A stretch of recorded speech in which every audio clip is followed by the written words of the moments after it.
tortured? Have a physical abuse or something? The back, in the back. Back? No. In the face. The time then torture me in the face, and then I will report in. You were slapped or you were punched? Yeah, we will get punched. Pagdinig ng Kamara sa mga sinasabing illegal activities ng Philippine Offshore Gaming Operators o POGO, nagsimula na. Ilan sa mga nailigtas na POGO workers humarap sa hearing. Of course, I advise them to improve and increase their security. We should not be happy na ganitong klaseng tao ang pinapapunta natin sa Pilipinas.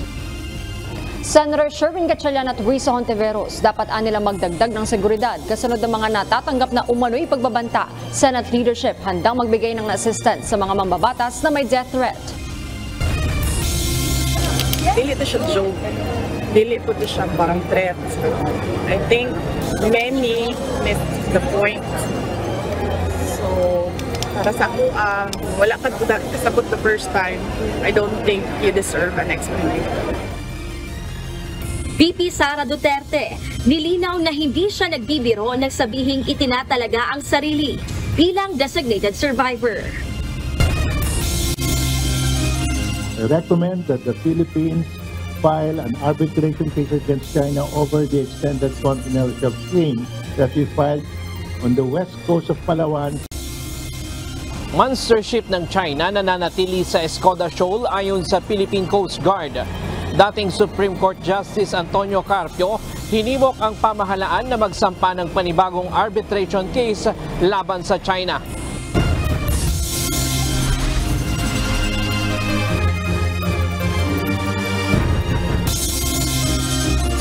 Magandang hapon, Pilipinas at sa buong mundo. Una sa ating mga balita. Nagsimula na ang pagdinig ng Joint Committee sa House of Representatives kaugnay ng operasyon ng illegal na Philippine Offshore Gaming Operators o POGO sa bansa. Ilang nailigtas na manggagawa rin ang humarap sa hearing na nagmula pa sa China, Malaysia at Vietnam. Ito ang balita ni Rosalie Cos, live. Rosalie, ito bang PAGCOR ay sang-ayon na tuluyan ng buwagin o tuluyan ng ipagbawal ang POGO sa bansa? June, handa ang Philippine Amusement and Gaming Corporation o PAGCOR na suportahan yung magiging desisyon ni Pangulong Ferdinand Marcos Jr. gayon din ng Kamara o ng House of Representatives at Senado kaugnay ng Philippine Offshore Gaming Operators o POGOs. Kung pagtitibayin at tuluyan ngang ipagbabawal ang POGOs o tinatawag ng Internet Gaming Licenses o IGLs ngayon, handang sumunod ang PAGCOR dito. Yan ang pahayag ng PAGCOR sa unang pinagsand na pagdinig ng House Committees on Public Order and Safety at ng Games and Amusements. Isinagawa ngayong araw ang motu proprio inquiry in aid of legislation ng Kamara kaugnay ng mga krimeng iniuugnay sa illegal POGOs, gaya ng human trafficking, kidnapping, torture, online scams, money laundering, murder at iba pa. Ayon sa PAGCOR, susuportahan nila ang anumang magiging pasya ng legislative branch at ng Pangulo sa mga kumpanyang ito. If Congress will pass a law and if the President will order the immediate closure of the IGL industry, we will be supportive of such. We will not be contradicting whatever decisions Congress, Senate, or the President of the Philippines will make. Ilang torture videos o pagpapahirap ang ipinakita sa pagdinig ng Presidential Anti-Organized Crime Commission na nakalap nila sa mga dating empleyado ng POGO. Yan po yung nakatakas, nahuli, at ayan po yung kanyang inabot. Nakatakip ang mga mukha, humarap din ang ilang nailigtas na POGO workers sa mga ni-raid na POGO hubs sa Bamban, Tarlac at Porac, Pampanga. Ang iba sa kanila galing pa sa China, Malaysia at Vietnam. Hirap mang ilahad ang mga pang-abusong naranasan, ilang katanungan ng kongresista ang sinagot ng mga ito. Were you tortured? Have a physical abuse or something? The back. Libong mga illegal POGO workers, pero ang dinadatnan lang nila katulad ng nakalipas na pagkakataon sa Bamban, Tarlac ay nasa lagpas 50. So inamin ng PAOK na meron ng leakage isinasagawa nilang mga raid. At yan ang nais na tuklasin din ng mga kongresista kung nasaan ang suliranin dahil may leakage pagdating sa isinasagawang raid ng mga otoridad sa mga POGO hubs. Pero isa sa mga paraan nga ng PAGCOR na ginagawa ngayon ay lansagin, ibig sabihin hindi na pahintulutan ang anumang hub sa POGO. Yung sinasabing, Rosalie, na illegal na POGO, meron kang binanggit na numero kanina. Ito ba ngayon ay ipinasara na o nananatili pa rin ito sa operasyon?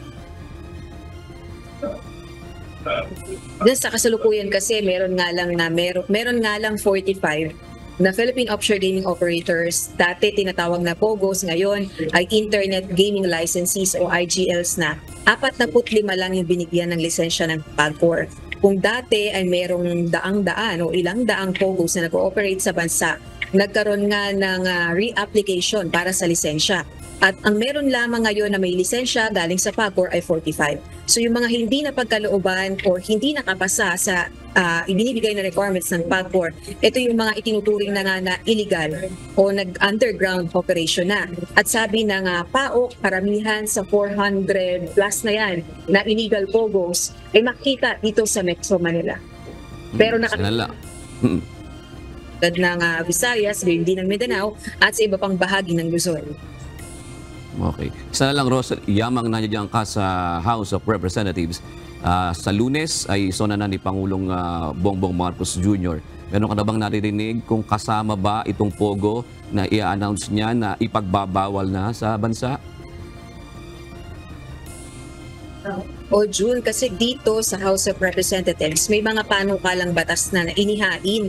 Ilang kongresista ang nananawagan na tuluyan nang ipagbawal ang POGO dito sa Pilipinas dahil nga sa mga illegal na aktibidad at mga krimen na iniuugnay sa POGOs. Pero ang natatandaan natin na posisyon ng liderato ng Kamara, partikular na si House Speaker Martin Romualdez, ipatupad ng mahigpit ang batas kaugnay ng POGOs dahil naniniwala siya na pagkatuluyan ng ibaban o ipagbabawal ang POGOs sa bansa ay magre-resulta to sa underground operations. Gayun din meron sumusuporta kaya House Speaker Martin Romualdez dito ang ekonomistang mambabatas na si Albay Representative Joey Salceda na pagka tuluyang ipinagbawal ang POGO sa bansa ay magre-resulta nga ito sa mas maraming illegal na POGOs na kung gano'n nga mangyayari, walang kapasidad yung ating mga otoridad na supilin talaga dahil mas marami na ang mag-illegal operate na POGOs. So, yun yung posisyon ng liderato ng Kamara. Pero nagbigay siya ng direktiba sa mga komite na ito katulad ng Games and Amusement at saka ng Public Order na magsagawa nga ng investigasyon kaugnay ng illegal activities at mga krimen na iniuugnay dito sa POGOs. Ang pangako niya ay titinggin o pakikinggan ng lahat ng stakeholders kaugnay nitong POGOs. So, ibig sabihin, gusto muna ng liderato ng Kamara na linisin ang POGO, yung mga illegal na POGO, at talagang mamantine yung legal na POGO na walang krimen na nagaganap. Ganun ba yun, Rosalie?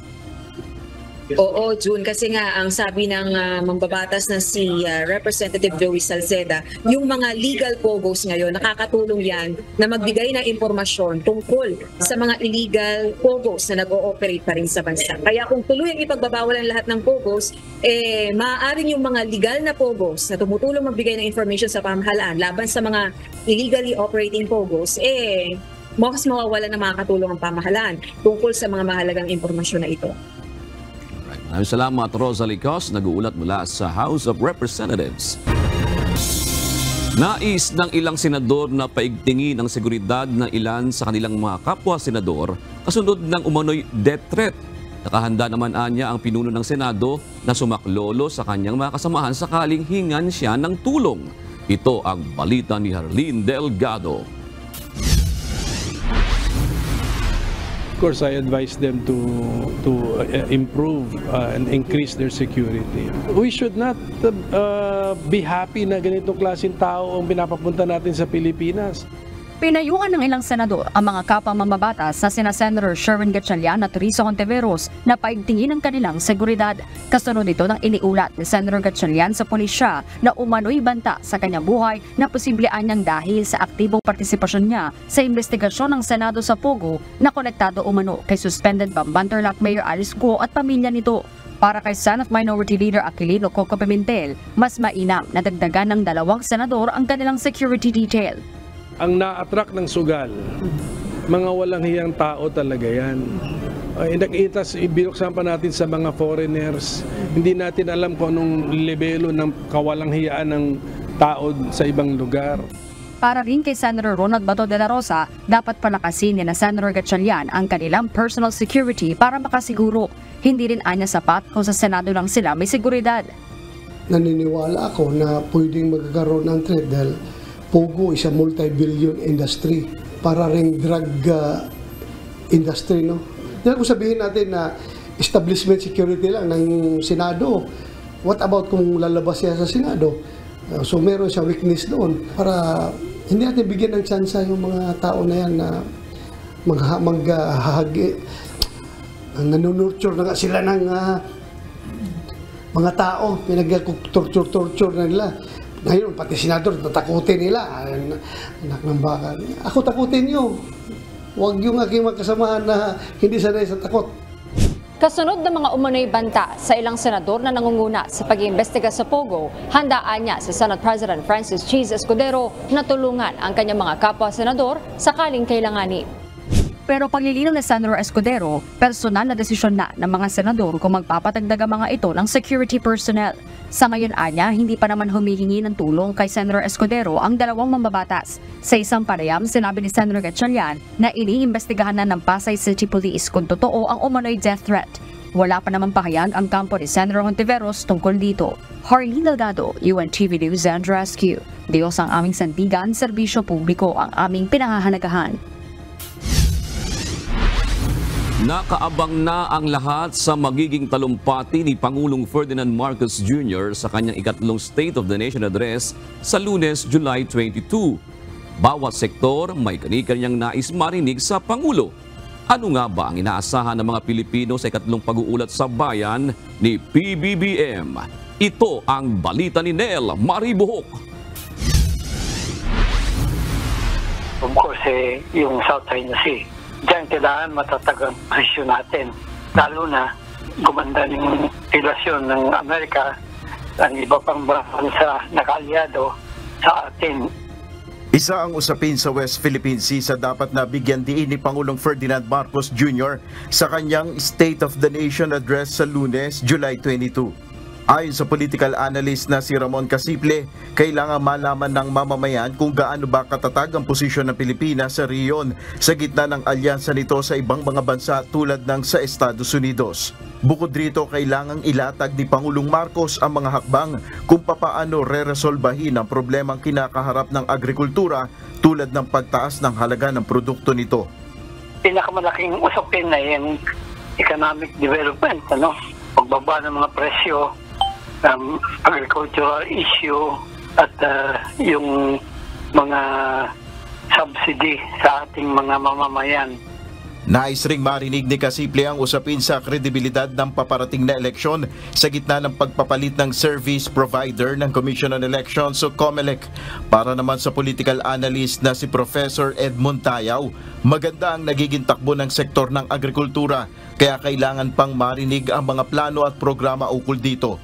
Naniniwala rin si Tayaw na dapat magkaroon ng bagong diskarte o estratehiya ang pamahalaan sa isyu sa West Philippine Sea at sagutin ang mga kritiko tulad ng usapin kung umaasa ba talaga ang Pilipinas sa US sa isyong ito. Ayon pa kay Professor Tayaw, dapat mabigyan rin ng update ang mamamayan sa ginagawang streamlining sa gobyerno. Ayon naman sa policy analyst na si Attorney Michael Henry Yusinko, kailangang ihayag ng Marcos administration ang direksyon nito kung papaano haharapin ang education crisis, food insecurity at maritime security.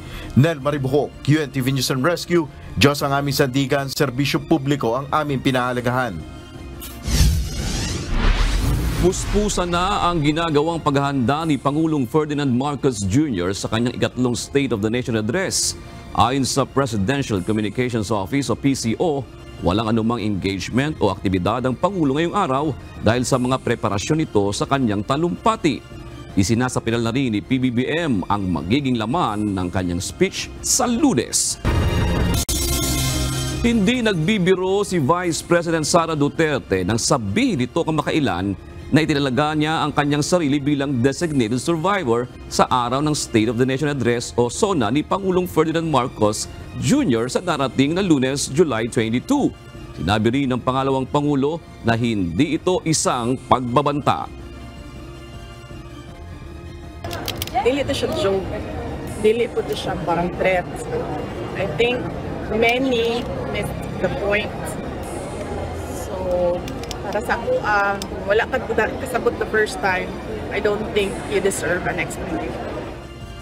Hindi naman nangangamba ang Senate Minority Bloc sa pahayag ni Vice President Sara Duterte ugnay ng pagtatalaga sa kanyang sarili bilang designated survivor.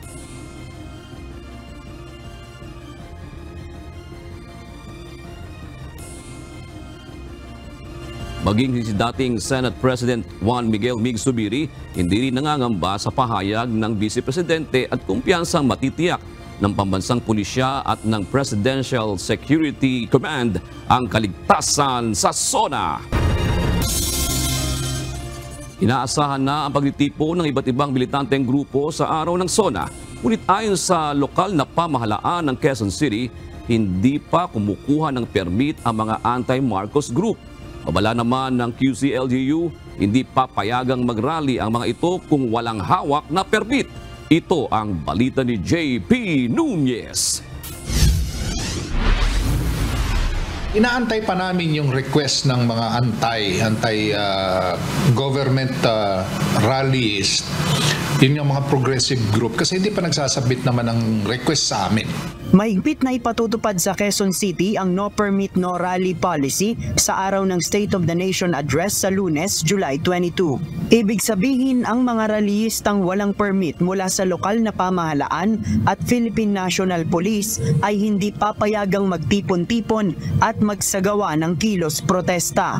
Ayon kay Quezon City Government Spokesperson for SONA Preparation, Retired General Elmo Sandiego, maaaring i-disperse agad ng mga otoridad ang sino mang magrarally ng walang permiso. Bawal magkaroon ng rally, bawal magmarcha, basta technically lahat bawal kasi wala kang permit. Kaya nga pinipilit sana namin na pakiusapan sila.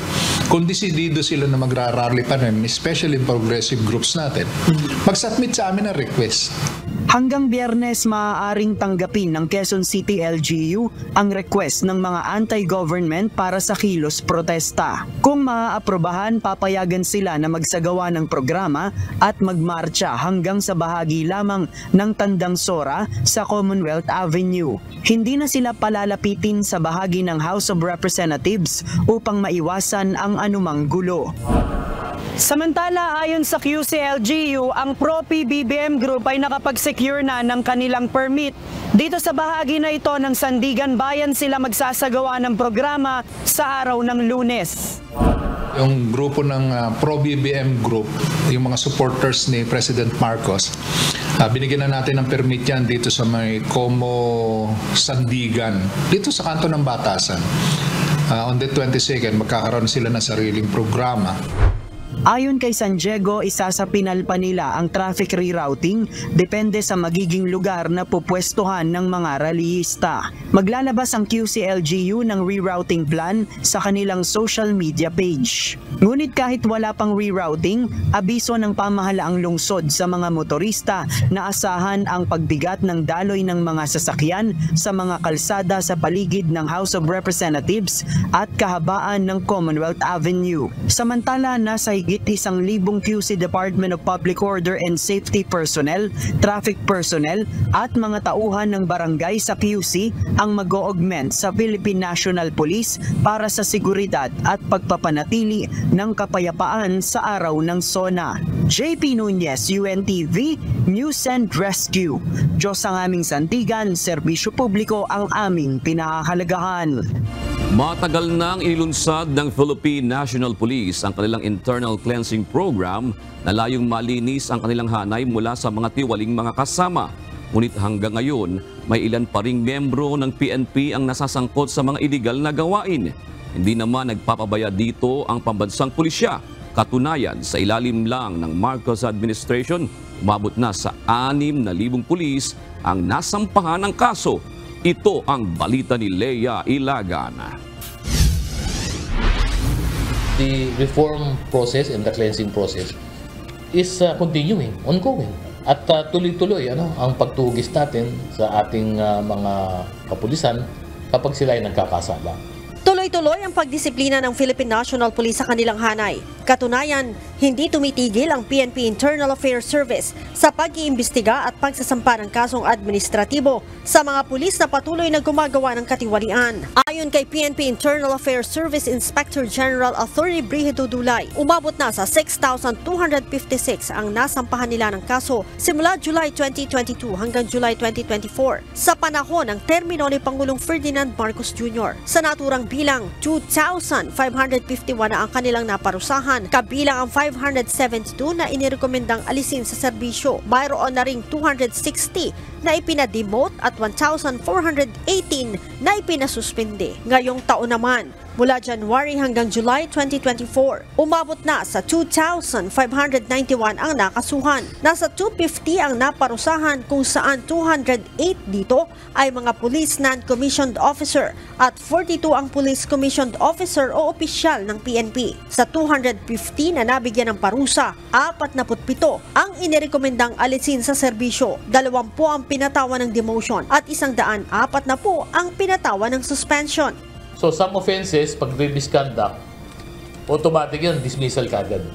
Pero meron ding grave offenses na meron itong mga tinatawag natin strike 3. Na kapag nakakommit ka nito or second strike 2, doon lang mapapataw yung dismissal. Sinabi pa ni Atty. Dulay, Police Colonel ang pinakamataas na ranggo na inirekomenda nilang alisin sa serbisyo. Ang pinakamataas na charges at na parusahan yun sa amin, at least on the ES side, is Colonel. Third level officer yan, Police Colonel. Marami to but mostly in terms of number, talagang PNCO ang pinakamarami. Because those from the rank of mga patrolman to sergeant, executive master sergeant. Kabilang aniya sa mga otomatikong napapatawan ng dismissal from the service ay ang mga pulis na may kasong murder, extortion, illegal na droga at iba pang grave offenses. Kamukha yung nakapatay ka sa maling pamamaraan, ayan, automatic na yan. Involved ka, kunwari dito sa droga, automatic yan. Summary dismissal ka, ganyan. Dagdag ni Atty. Dulay, hindi na makatatanggap ng benepisyo ang mga pulis na matatanggal sa serbisyo. Na-dismiss kasi yung ating pulis. Ito maraming depende sa imposition ng penalty. Pag dismissal ng offense, forfeiture of benefits to. Wala na makukuha ang benepisyo to. Dishonorable discharge. Ito ay perpetual disqualification from government service. So mahirapan sa makabalik sa serbisyo sa gobyerno. At ito ay paari pang magpag-ugatan ng isang kasong kriminal. So mabigat ang dismissal. Ang lahat ng rekomendasyon ng IAS ay isinusumite sa opisina ni Chief PNP sa pamamagitan ng Discipline Law and Order Division ng Directorate for Personnel and Records Management o DILOD. Nakadepende naman kay Chief PNP kung aaprobahan o babaguhin ang rekomendasyon ng IAS sa naturang mga kaso. Leia Ilagan, UNTV, News and Rescue. Diyos ang aming sandigan, serbisyo publiko ang aming pinahahalagahan. Ipinag-utos ni Philippine National Police Chief Police General Romel Francisco Marbil sa lahat ng mga police unit ang crackdown laban sa mga high-value criminals. Ayon kay General Marbil, nais niyang matiyak ang kaligtasan ng publiko sa ilalim ng bagong Pilipinas. Paghahanda na rin ito sa seguridad para sa 2025 midterm elections. Samantala, binigyang pagkilala rin ni General Marbil ang Criminal Investigation and Detection Group sa kanilang mga accomplishment. Mula January 1 hanggang July 15, 2024, aabot na sa 6,259 operations ang kanilang nagawa na nagresulta sa pagkakaaresto ng nasa 6,250 na wanted individuals. Narito naman ang mga balita sa iba't ibang panig ng mundo. Ihatid ng ating global correspondent na si Ann Gonzalez mula sa Vietnam.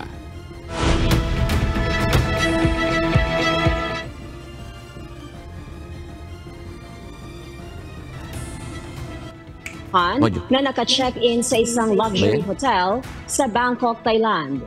Ang mga biktima ay pawang mga Vietnamese habang US passport holders ang dalawa sa mga ito. Sinasabing natagpuan ng isang staff ang bangkay ng mga biktima sa ikalimang palapag ng Grand Hyatt Hotel sa Bangkok matapos na hindi mag-check out. Ayon sa pulisya, hindi pagnanakaw ang nakikitang motibo sa krimen dahil walang nakitang anumang senyales na nagkaroon ng physical violence sa mga biktima. Gayunman, natagpuan sa kwarto ang ilang tasa na may bakas umano ng white powder kasama ng ilang pagkain na in-order ng mga ito. Dahil dito, hinihinalang nilason umano ang mga biktima. Sa ngayon ay pinaghahanap na ng mga otoridad ang ikapitong tao na kasama umanong nag-check-in ng mga biktima na itinuturing ngayon na posibleng suspect sa krimen. Hindi bababa sa 29 na tao ang patay habang 13 ang sugatan matapos na mahulog sa bangin ang isang bus sa Peru. Base sa report ng mga otoridad, nangyari ang aksidente ng July 16 ng alas 5 ng umaga oras sa Peru habang bumabiyahe ang bus patungo ng Kapitolyo sa Lima. Sinasabing nahulog ang bus sa bangin na may 650 talampakan ang lalim. Sa ngayon ay nagpapatuloy pa ang search and rescue operation sa lugar na pinangyarihan ng aksidente. Nag-resume na rin sa pangangampanya si US President Joe Biden. Sa campaign rally sa Las Vegas, Nevada, muli nitong iginiit na walang puwang ang karahasan sa politika sa Estados Unidos. Ito ang balita ni Klein Sinca.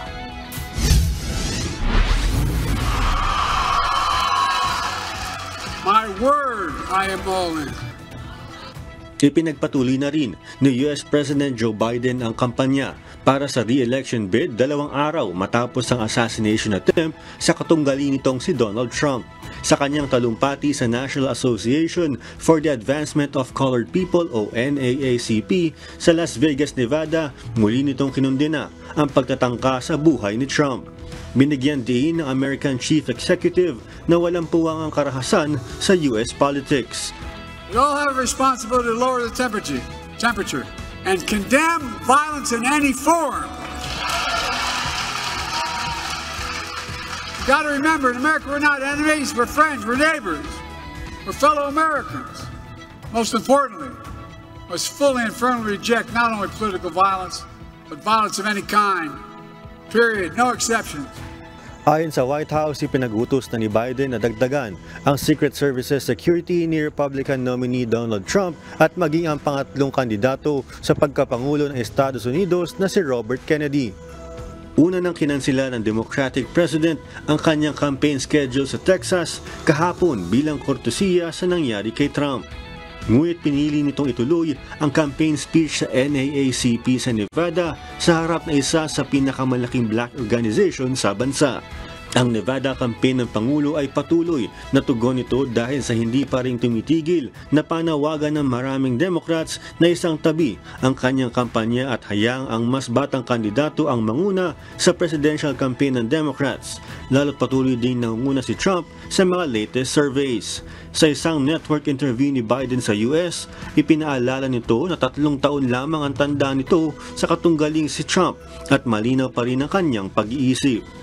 Dagdag naman ito sa kanyang NAACP speech, bagamat nananawagan itong pakupain ng political heat sa kampanya, hindi umano ito dahilan upang huwag ihayag ang katotohanan patungkol kay Trump. Now, just because we must lower the temperature in our politics and raise to violence, it doesn't mean we should stop telling the truth. Inisa-isa ng Democratic presumptive nominee kung bakit nakasasama sa bansa, lalo na sa mga Black Americans at demokrasya kung makababalik sa White House ang dating Pangulo. Gaya na lamang ng pilit nitong pagbabasura sa Affordable Health Care o Obamacare, pagtutol nito sa COVID-19 vaccine, ang bantang pag-alis sa NATO, Security Alliance at iba pa. Klein Sinca, UNTV News and Rescue, USA. Diyos sa aming sandigan, serbisyo publiko ang aming pinahalagahan.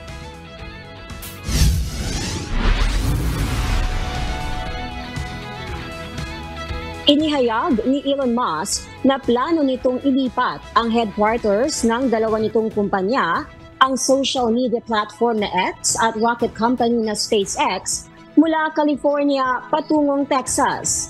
Sa kanyang post, iginiit nitong ang last straw o huling pagsubok ay ang bagong batas sa California kaugnay ng gender identity protections sa mga menor de edad. Bunsod nito, ililipat na sa Texas ang halos lahat ng negosyo ng bilyonaryong si Musk na kamakailan lang ay inendorso si Trump. At yan ang mga balita mula sa iba't ibang panig ng mundo. Mula dito sa Ho Chi Minh City, Vietnam, ako si Ann Gonzalez. Magandang gabi. Hinimok ng isang retiradong maestrado ng Korte Suprema ang pamahalaang Pilipinas na magsampa ng panibagong kaso sa International Tribunal laban sa China.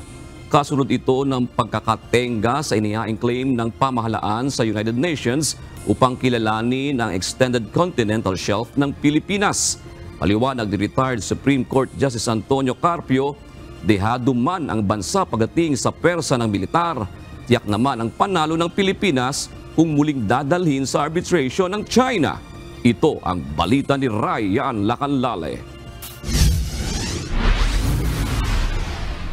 We have to bring the dispute to a forum where we cannot lose, where we can win.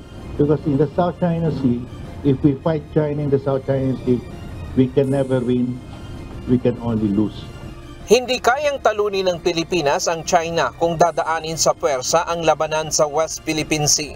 Ayon kay retired Supreme Court Senior Associate Justice Antonio Carpio, sa laki at lakas ng naval asset ng China, imposibleng manalo ang Pilipinas sa ganitong laban. China has the largest navy in the world, the largest coast guard in the world, the largest standing army in the world, the largest submarine force in the world. So we do not fight China in the sea. Kaya naman payo ni Justice Carpio, idaan ang usapin sa paraan na siguradong mananalo ang Pilipinas at ito ay sa legal na hakbang. Ito na umano ang tamang panahon para muling magsampa ng arbitration case ang Pilipinas sa International Tribunal on the Law of the Sea o ITLOS na itinatag sa ilalim ng United Nations Convention on the Law of the Sea o UNCLOS. I recommend that the Philippines file an arbitration case against China over the extended continental shelf claim that we filed on the west coast of Palawan, to which China officially protested. Let's do the next step.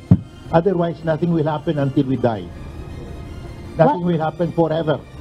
Let's bring the dispute to a forum where we cannot lose. And that forum is an UNCLOS tribunal, where warships, warplanes, nuclear bombs do not count, where the dispute will be resolved only in accordance with the facts and the law. And the facts and the law are on our side.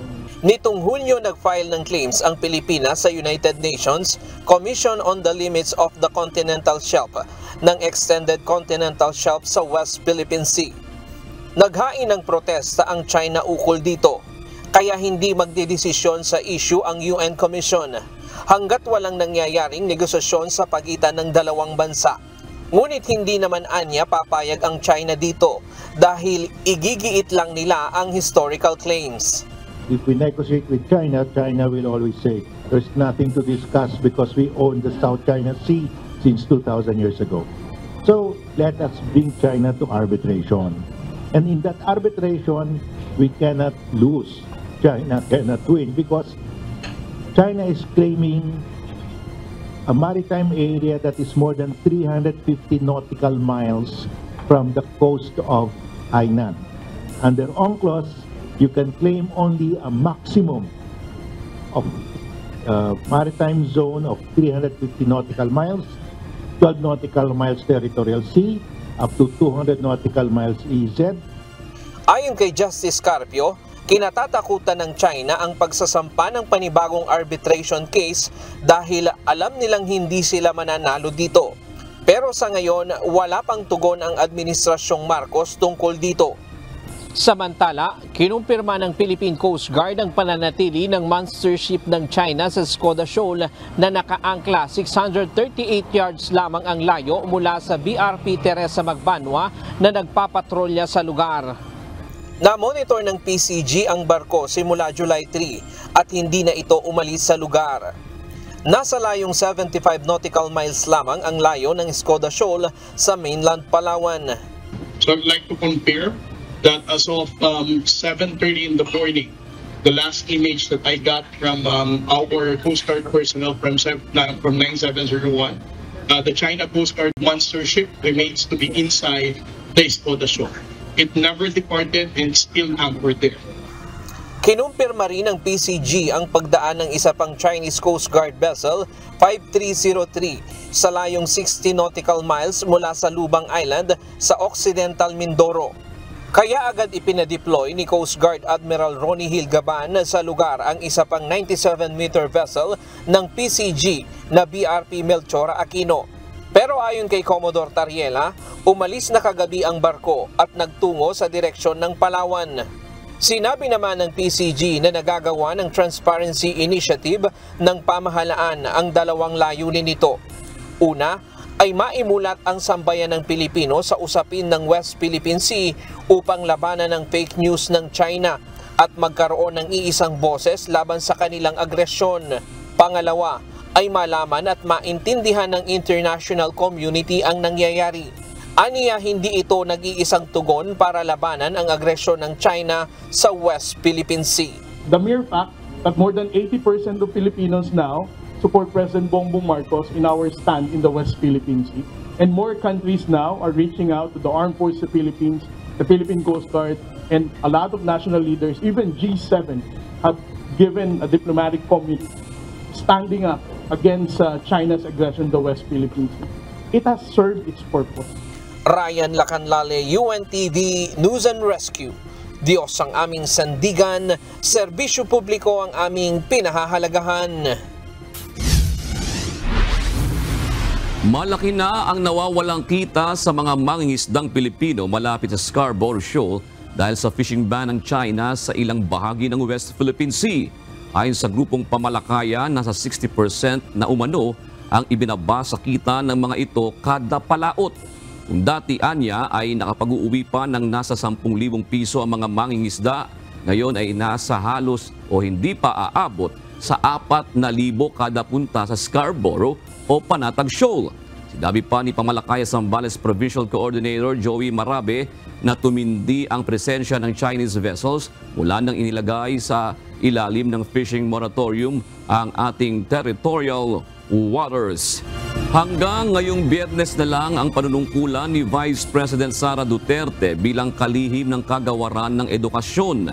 Ngunit tulad ng ipinangako, tatapusin niya ang iba pang tungkulin bago tuluyang iwan ng DepEd. Kanina pinangunahan ni VP Sara ang national kick-off ng Brigada Eskwela sa isang paaralan sa Carmen, Cebu. Nagpahayag naman ng tiwala ang Vice Presidente sa kakayahan ni incoming DepEd Secretary Juan Edgardo Sani Angara upang pangunahan ang kagawaran. Mula sa Cebu City, ito ang balita ni Gladys Tuwabi live. Magandang gabi Gladys, may mga magigi o may mga naging pagbabago ba sa implementasyon ng Brigada Eskwela ngayong taon? June, hindi kagaya sa mga nagdaang Brigada Eskwela, ngayong taon ay aalisin ang pagkakaloob o pagbibigay ng Best Implementing School Awards, Hall of Fame Awards at Brigada Plus. Ito ay upang mapanatili ang diwa ng bayanihan at maiwasan ang anumang kompetisyon at the same time mapalakas ang kooperasyon at kolaborasyon ng mga education stakeholders. Pinangunahan ni Vice President at outgoing Education Secretary Sara Duterte ang national kick-off ng Brigada Eskwela sa Carmen National High School kaninang umaga. Bago maging epektibo ang kanyang pagbibitiw bilang kalihim ng Department of Education, sinamantala nito ang pagkakataon na magpasalamat sa lahat ng guro, magulang at stakeholders na sumusuporta sa Brigada Eskwela. Nagpapasalamat tayo sa ating mga partners, maraming partners, ang Department of Education sa Brigada Eskwela. Unang-una na ang mga magulang dahil sila yung merong malaking interes sa loob ng ating mga paaralan dahil nandyan yung kanilang mga anak. Sa buong taon na tinutulungan nila at nagiging partners sila ng ating mga teaching and teaching personnel sa loob ng paaralan. Pangalawa, ang ating mga partners na local government units. Nakatakda naman ang aktwal na Brigada Eskwela mula sa Lunes, July 22 hanggang Sabado, July 27. Samantala, nagpahayag naman ng kumpiyansa si VP Sara sa kakayahan ni incoming DepEd Secretary Juan Edgardo Sonny Angara na pamunuan ang kagawaran lalo't aniya mas matagal na itong nasa serbisyo. Balukong si Senator Angara, he's been in government for the longest time, longer than me. So, kibalo siya kung sa ang ato ang kinahanglan, kibalo siya kung sa atong kinahanglan buhaton to improve the quality of education in our country. Ayon pa sa pangalawang Pangulo, binilinan niya ang mga kasamang opisyal na huwag siyang sabayan sa pagbibitiw sa DepEd. The day na nag-resign ako, I sent them a message. And I invited them for dinner. Nag-iingnan ako tanan mga USEC and ASEC. Please stay until the new secretary will remove you. Because otherwise, kung manghawa tanan, mapiangan ang Department of Education. But ang uban, nag-ingon sila nga dili na gid sila magpadayon sa Department of Education. Sa halos 2 taong paninilbihan niya bilang Education Secretary, sinabi ni VP Sara na ilan sa mga mamimiss niya ay ang samahan o camaraderie na nabuo sa mga teaching at non-teaching staff at ang pareho nilang intensyon na makapagserbisyo sa publiko.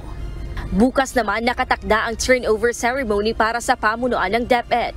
Pero bago ito ay magkakaroon muna ng pulong sina VP Sara at incoming DepEd Secretary Sonny Angara.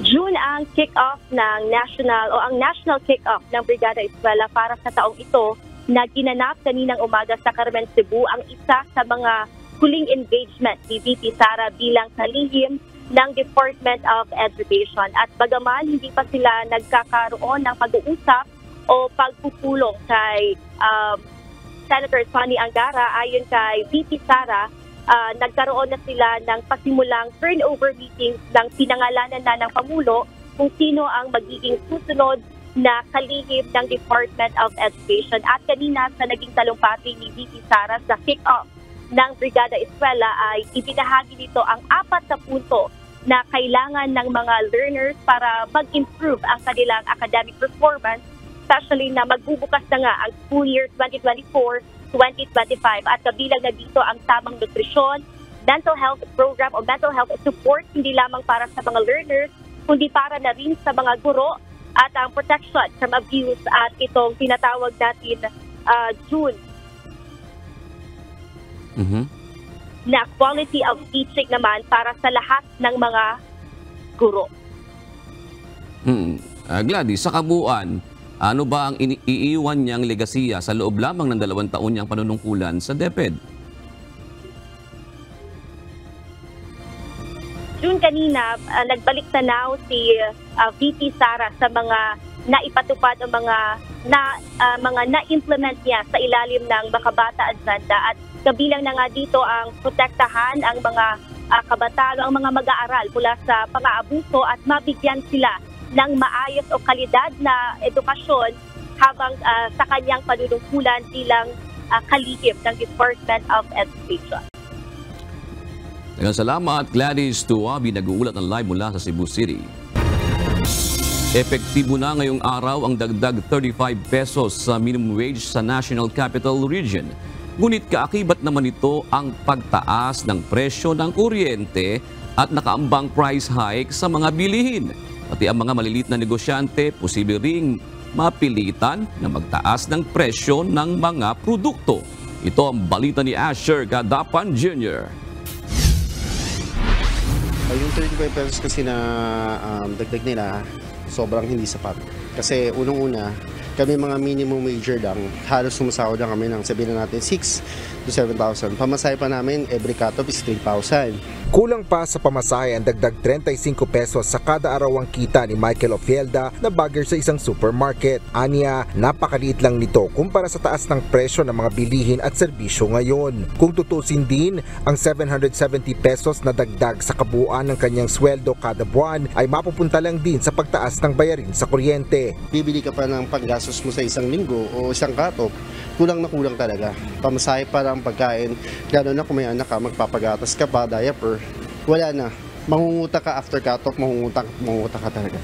Ayon kay Philippine Amalgamated Supermarkets Association o Pag-asa President Stephen Cua, ngayong epektibo na ang 35 pesos na aumento sa National Capital Region, nakaambaring tumaas ang presyo ng mga produkto. Pag ganyan, may double whammy. No? What does that mean? Magtataas ang manufacturers, very likely. Kaunti lang naman siguro. At kami rin, kailangan magtaas din. Kasi may tauhan din kami, di ba? Na we have to cover the cost, no? Ayon pa sa mga supermarket owners, hindi pa rin nagtataas ng presyo ang mga manufacturers. Naghihintay pa rin kasi anila ang mga ito ng pinal na desisyon sa dagdag sahod na posibleng mabago kung magpapatupad ng batas kaugnay nito ang mga mambabatas. That is medyo creating some form of confusion sa business sector because manufacturers don't know whether they should increase prices of a particular level or not. Kasi kapag tataas pa ang sweldo, tataas na naman. Ayaw nilang taas ng taas. Hindi naman maalis ang pangamba ng Employers Confederation of the Philippines para sa mga micro-enterprises o maliit na negosyo sa epekto ng dagdag sweldo. Dito naman yung mga sari-sari store, pag nagtaas ng sweldo yung baka hindi nila kaya, nagtataas yung mga supplier ng goods nila, sigurado babawi na somewhere. Hindi naman naniniwala ang Ibon Foundation na dapat magtaas ng presyo ng bilihin dahil sa wage increase. Hindi totoo kung yung 35 pesos na ito na-apply sa minimum wage earners. Sa aming huling computation, on average sa NCR ng mga establishments, 4% lamang sana yung 100 pesos.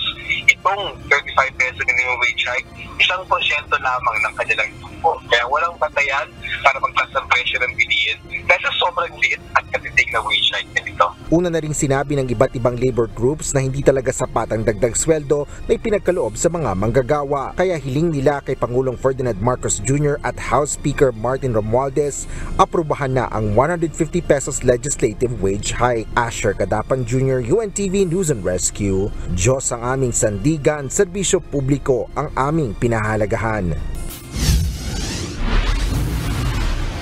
Iimbestigahan ng Department of Agriculture ang umano'y mataas na bentahan ng manok sa mga ilang mga palengke. Napabalita na umaabot na sa 250 pesos per kilo ang bentahan ng manok sa ilang pamilihan sa Metro Manila. Hit ng DA, dapat ay nasa 200 hanggang 210 pesos lamang ang presyo ng kada kilo nito. Kasi nga dapat tingnan natin kung sino talaga dapat ang managot eh. Halimbawa, ang bagsak sa kanila doon talaga ganito ng level, di ba? Siyempre, kailangan kumita nung retailer doon sa palengke. Yun ang mahirap i-trace. Dalhin na lang sa korte ang kanilang mga aligasyon. Yan ang hamon ng mga opisyal ng Commission on Elections o COMELEC sa mga nag-aakusa kay Chairman George Erwin Garcia ng pagtanggap umano ng malaking halaga ng pera mula sa nanalong bidder ng mga makinang gagamitin sa halalan sa susunod na taon. Samantala, tiniyak naman ni Chairman Garcia na walang magbibitiw sa kanila sa kabila ng panawagan ng ilan sa social media. Ito ang balita ni Dante Amento. Masakit po sa amin kasi this has been our family. Pamilya kami na inaatake. Pag pamilya mo inaatake na walang kalaban-laban, unfair yun. Emotional ang mga miyembro ng Commission on Elections o COMELEC and Bank at mga empleyado ng komisyon nang magkaharap sila kanina sa isang bihirang pagkakataon sa kanilang main office sa Manila. Ayon kay Commissioner Amy Ferolino, masakit para sa kanila na inaatake sila ngayon, lalo na si Chairman George Erwin Garcia. Binigyang diin ito, apektado ang buong institusyon at ang kanilang pag-asa ay malalagpasan nila ang lahat ng isyo na ibinabato sa kanila. Nagpahayag ang buong COMELEC tulad ng mga regional director, staff, department head ng buong suporta kay Garcia kaugnay sa mga ibinabatong aligasyon sa kanya. Kami po sa Commission on Elections ay nagkakaisa at lalabanan kung anong man ang mga paninira na gagawin sa amin. And we will continue to fight. Binigyang din naman ni Commissioner Socorro Inting sa halip na daanin sila sa chismis at siraan sa publiko, maiging dalhin ng mga nag-aakusa ang kanilang aligasyon sa hukuman. Huwag kayo pumaris sa mga marites. Do not crucify us in the court of public opinion. Crucify us in the courts of law because we will be ready to face you with our evidence. Dagdag pa ni Commissioner Marlon Casquejo, hindi sila papayag sa ginagawang paninira sa kanila at mananagot ang mga nasa likod nito. We'll see to it that those persons who are doing this malicious attack against our institution ay mananagot po hanggang sa huli-huli. Samantala sa kabila ng mga panawagan, partikular na sa social media na magbitiw na lamang si Garcia sa kanyang pwesto, ito ang naging tugon ng opisyal. Naku po, impossible po yan. Impossible po na may mag-leave at saka mag-courtesy resignation o mag-resign sa isang miyembro ng komisyon. Ano sila, hilo? Parang sinasabi namin totoo akusasyon nila. Totoo po yan. Kaya ang sa akin po, total bumababa sila sa level na ganyan. Yung sasabihin mag-resign, mag-leave, nek-nek nila. Tinitiyak din ito na maghahain siya ng reklamo kapag natapos ang investigasyon hinggil sa mga akusasyon sa kanya. Handa rin ang COMELEC officials na harapin ang planong ihahaing impeachment complaint ni dating Congressman Edgar Erice. Pero pakiusap ng COMELEC sana lahat ng akusasyon ay panumpaan, verified para maaari namang habulin ang mga nag-aakusa. Kung ma-verify naman ho nila, I'm sure they would know how to proceed, no? And that might result in impeachment or not. But even without that, they're free to file an impeachment against impeachable officers at any time. Pagkatapos ng pagharap ng mga opisyal ng COMELEC kanina sa kanilang mga tauhan at media, sinabi ng COMELEC na hindi na nila papatulan pa ang mga aligasyon na ipinupukol sa kanila. Marami na anyang nakain ng panahon ang isyong ito at pagtutuunan naman nila ng pansin ang mga paghahanda sa 2025 elections. Filing na ho sa October eh. Yun po, sincere kami.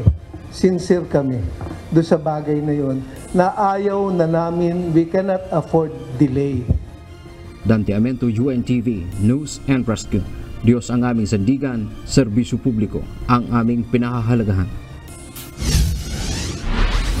Itinanggi ni dating Caloocan City Representative Edgar Egay Erice na si Commission on Elections o COMELEC Chairman George Erwin Garcia ang tinukoy niyang COMELEC official na tumanggap ng perang aabot sa $15 million mula sa South Korea. Sa panayam kay Erice, sinabi nito na wala siyang partikular na binanggit na pangalan kung sino ang nasabing opisyal. Kasama din niya sa sulat ang dokumentong naglalaman ng sensitibong impormasyon na sa paniniwala niya ay dapat tingnan at magkomentaryo si Garcia. Wala. Ang sabi ko, he's the chairman. He's the chairman of COMELEC. His obligation is to investigate this because this is a very serious matter. Pero sa sulat nito kay Chairman Garcia, partikular na binanggit nito ang linyang your banking history and details na tumutukoy kay Garcia. Ayon naman kay Garcia, maganda sanang mag-issue ng waiver ang sino mang nag-aakusa para pag-asampa naman nila ng kaso.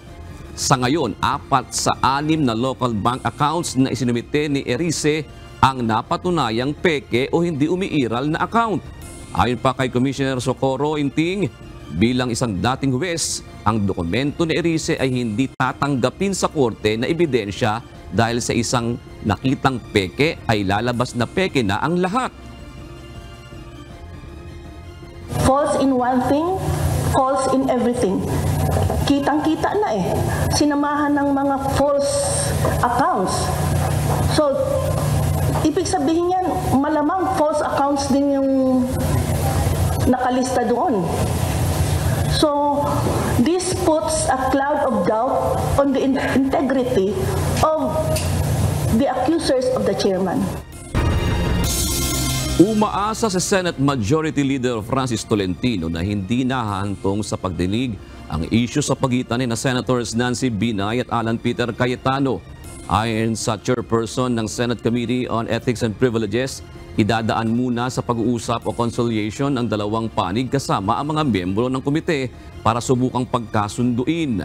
Ngayong araw, inaprubahan ng Senate panel ang panuntunan nito kung saan required ng dumaan sa conciliatory process ang mga nag-aaway na senador. Sakaling hindi pa rin magkasundo, dito na anya magpapatawag ng pagdinig ang komite. Kumpiyansa si Senator Tolentino na naunawaan ng dalawang senador ang kahalagahan ng pagkakaisa bilang mararangal na mambabatas. So, nag-apologize na rin naman yung isa, di ba? So makikita natin kung ano talaga yung lahat naman tayo may kalooban eh. Lahat naman tayo nakakaunawa ng puso sa puso. So baka bago dumating doon sa legal, idaos muna natin yung pag-uugnayan ng puso. Baka yung silakbo ng damdamin ay hindi lang na-control.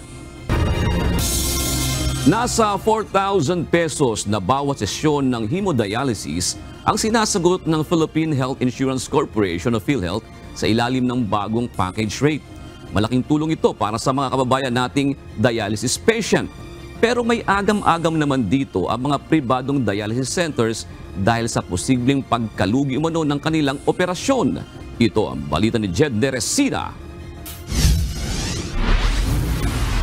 Malaking bagay na rin kasi ngayon yung iisipin na lang yung para sa gamot, hindi ka na mag-iisip ng dialyzer, hindi ka na mag-iisip ng copay, which is makakabawas ka na ng mga 7,600 a month.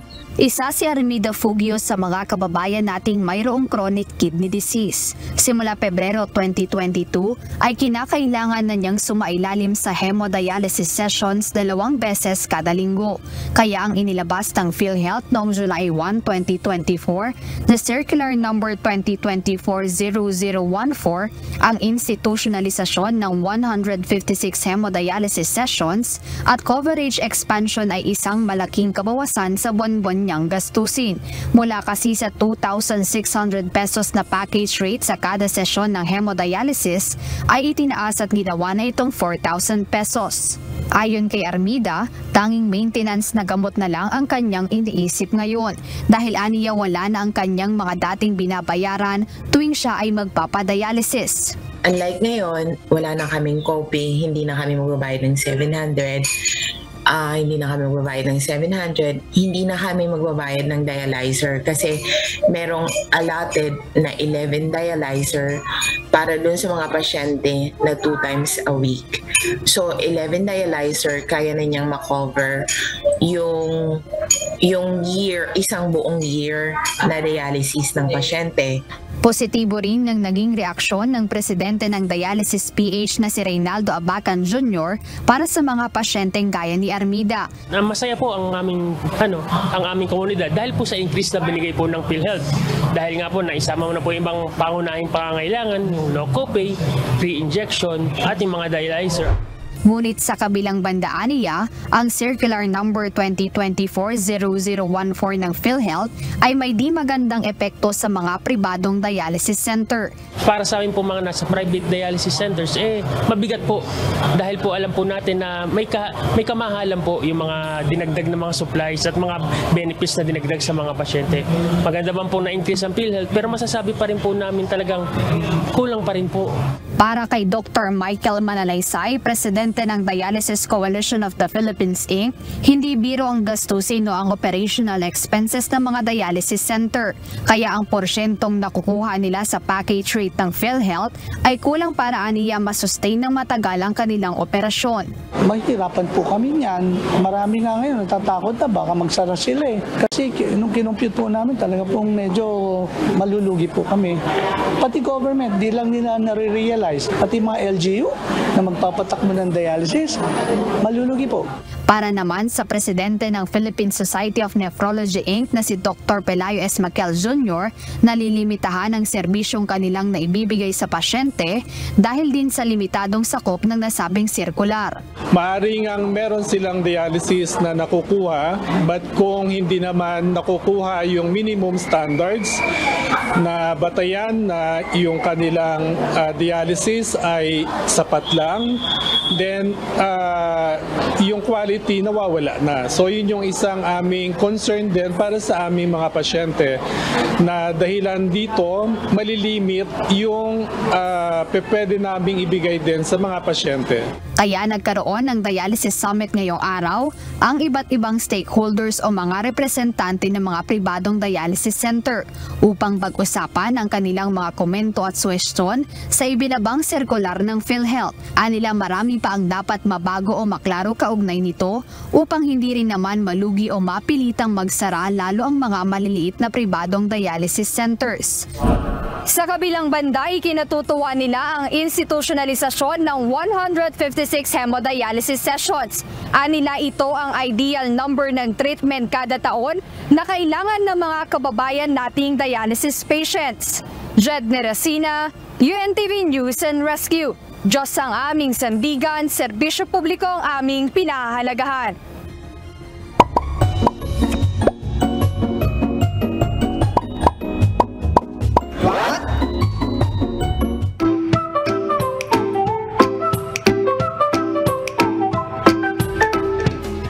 Nagdag kaalaman po, hindi ba kayo nagtataka kung bakit bawal ngumiti sa mga passport photos? Hindi ba pagkakataon na natin yan para maipakita yung pinakamaganda nating mga smile? Lalo na at nagta-travel ka na sa ibang lugar. Nakakaya naman kung hindi ka man lang ngingiti, di ba? Ngayon, kung gusto pong magka-passport, nako, at hindi ma-deny, sumunod ka na lang at huwag nang mag-smile. Hindi tayo pwedeng mag-smile sa passport photos dahil kailangan maging consistent at standard ang ating mga itsura. Sa pamamagitan po ng neutral na expression sa ating mga litrato, mas madali tayong ma-identify ng mga otoridad. Isa pa, lalo na ngayon na high-tech na, mayroon ng facial recognition na features. Kailangan makitang maayos ang ating mga mukha para mabawasan ang mga errors. At kapag tayo po kasi ngumingiti, nadidistort ang ating mga facial features gaya ng mata at bibig. Mahihirapan po ang mga human inspector na tayo ay kilalanin. Sa madaling salita, ito po ay para sa security concern at para sa kaligtasan na rin ng lahat ng mga pasahero sa eroplano. Sana may natutuhan po kayo at laging tatandaan, mapalad po ang tao na nakakasumpong ng karunungan at ang tao na nagtatamo ng kaunawaan.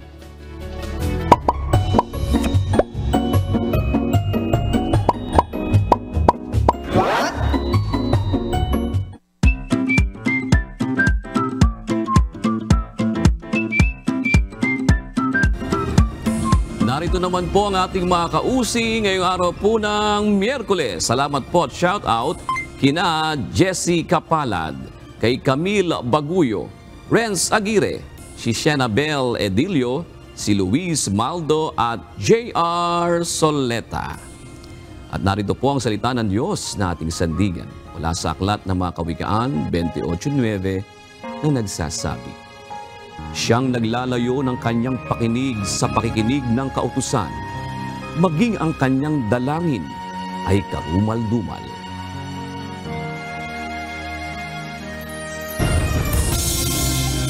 At yan ang kabuuan ng ating balitaan ngayong gabi. Aming inilahad ng buong katapatan kung paano namin nasaksihan.